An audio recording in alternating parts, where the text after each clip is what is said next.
Hey guys, I want to talk to you today about my Daniel Defense DDM4V7.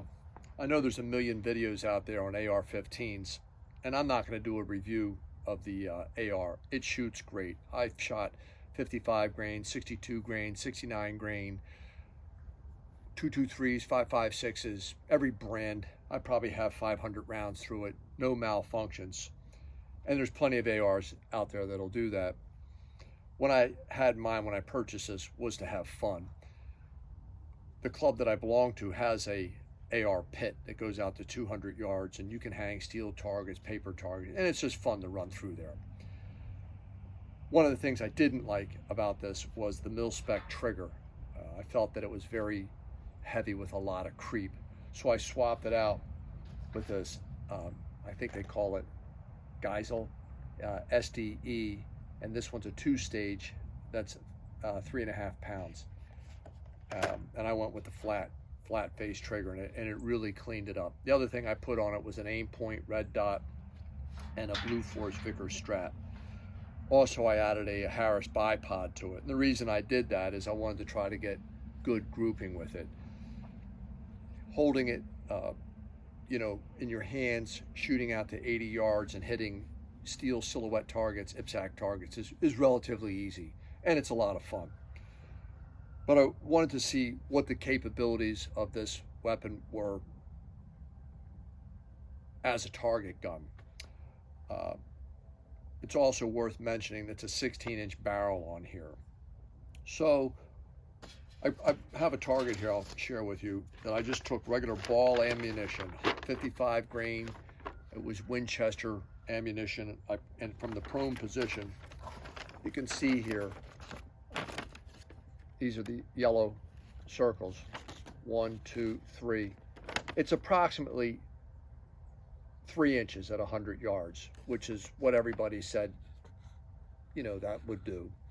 So then I turned around and I said, well, let's see if we can do better, and I hand loaded these Sierra boat tails right here, 69 grains.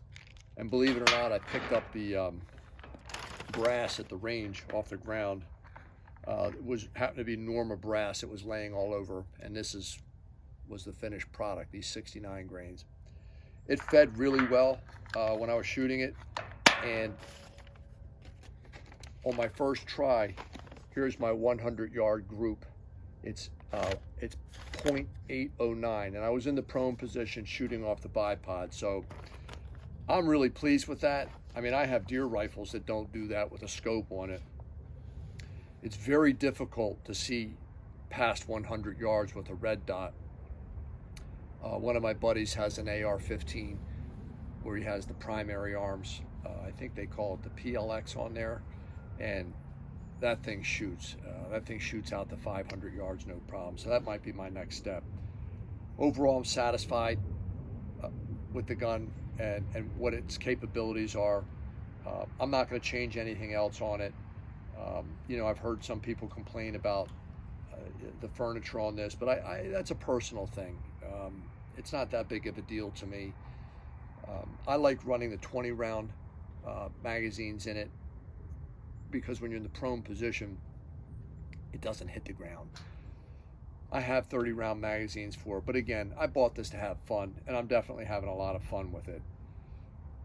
It shoots really well, and I'm going to try to, find the sweet spot. That was the first time I loaded this with the 69 grain rounds, and I'll read to you what I loaded it with. I went Winchester 748, 25 rounds, CCI 450 primers, used a mandrel from Century 21. It's a .223 mandrel to size the case necks, and the comp was 1.863, and I loaded 100 rounds that way. I'm pretty satisfied with it, with just that result.